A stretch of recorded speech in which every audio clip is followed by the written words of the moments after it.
What if I told you that the coolest dance moves you see on TikTok today actually came from African villages 1,000 years ago?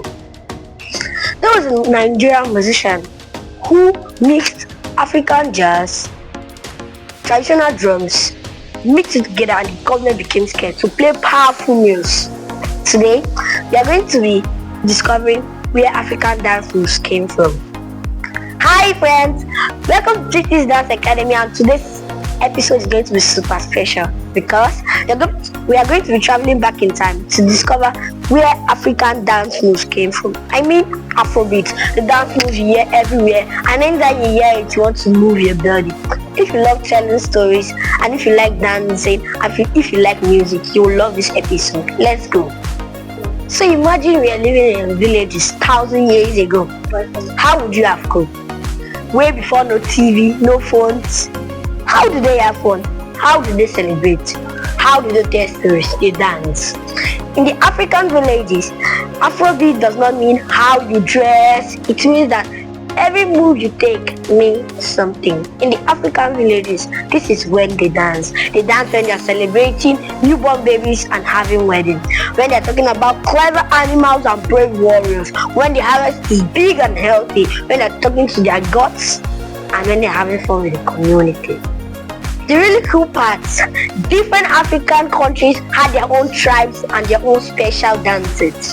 It's like how different video games had different levels and characters. In West Africa, you had dances with lots of hip movements and footwork that looked like lightning. In East Africa, often had big jumps and make dancers like they are flying. In Southern Africa, they were dancers with stomping and sounded like thunder. Imagine a whole group of people stomping together. Boom, boom, boom, the ground will shake. What makes Afrobeat so fun is that you use the whole part of the body, not just your arm or just your legs. Everything moves, your head, shoulder, chest, hips, knee, feet, all dancing together like one happy team. The drums were super important too. The rhythm of the drums told the dancers when to move fast, when to move slow, when to spin, when to jump. The drums was like the DJ of the ancient Africa. Now, this is where the story gets sad for a bit, then becomes amazing. When late Africans were forced to leave their homes and taken to places like America and Caribbean, the South Africa, they brought something with that nobody could take away from them. Even though they lost everything else, they kept their culture through movement and rhythm.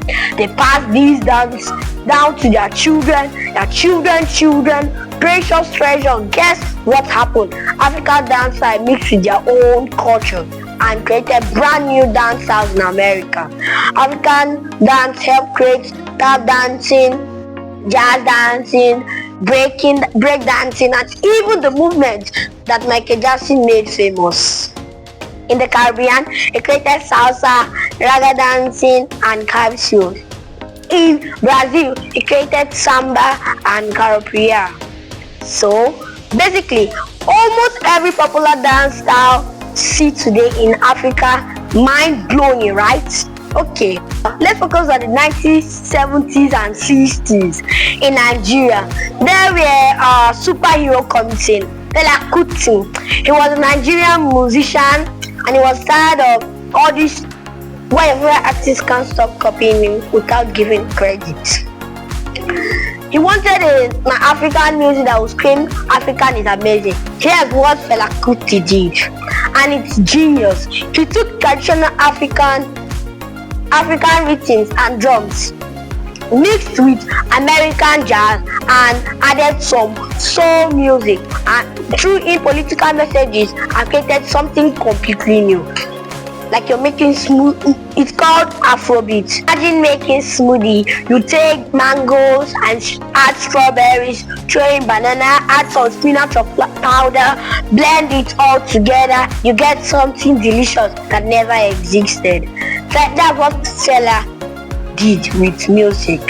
Afro songs were long, like 15, 10 minutes, even 20 minutes. How long? That's how cartoon episode. Why? Because he wanted the people to really feel the music. He wanted them to dance until they forget their problems. He wanted them to think about making African better. But yes, the really brave parts. Fela Kuti, to try to criticize bad government, he sang about corruption and unfairness, and told leaders we are doing wrong things. He told the leaders they were doing wrong things.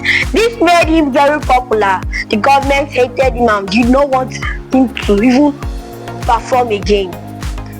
Some even tried to stop him from performing. Fela didn't stop. He kept playing, he kept dancing, he kept speaking the truth. He created his own club called The Shrine, where people come dance free. Fela had amazing dancers and performers. When they dance, Afrobeat mixed with traditional African moves with modern styles. It was amazing. Watching magic.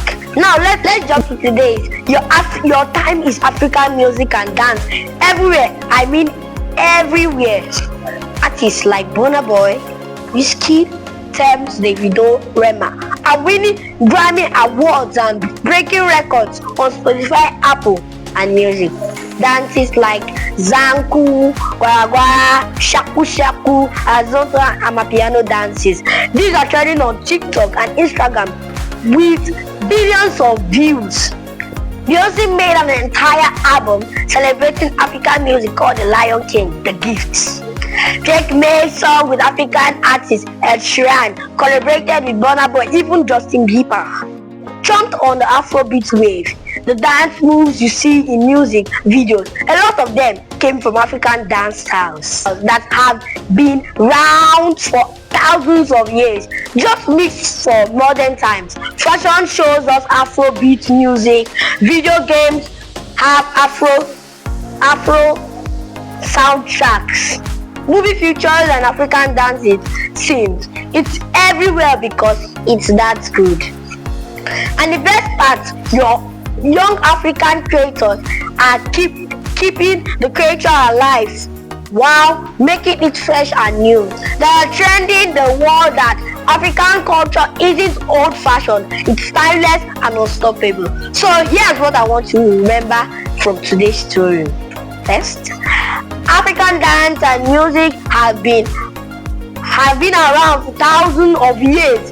Your great and hundreds of greats might have danced to the similar rhythm. Second, culture is powerful. Even when the people try to erase African culture, it survived because the people didn't refuse to forget who they were. Third, when you dance to Afro or African-inspired dance moves on TikTok, you're part of an ancient, beautiful tradition. You're connecting to millions of people across the time and space. How amazing is that? And finally, always give credit to where it is due. You enjoy something from another culture, learn about where it came from, and respect its history. Now, here's what I want you to do. 1. Hit the button to subscribe if you learned something new today. Drop a comment telling me what's your favorite Afrobeat song or African dance moves. I want to know. 3. Share this video with a friend so we can share knowledge together. 4. Try learning one African dance move this week and tag us so we can sing. Remember, every dance move tells a story. Every beat carries history, and you know the incredible story of Afrobeat and African dance. Thanks for joining me on this journey through time. Until next episode, keep dancing, keep learning, keep celebrating an amazing cultures and make our world beautiful. Peace out.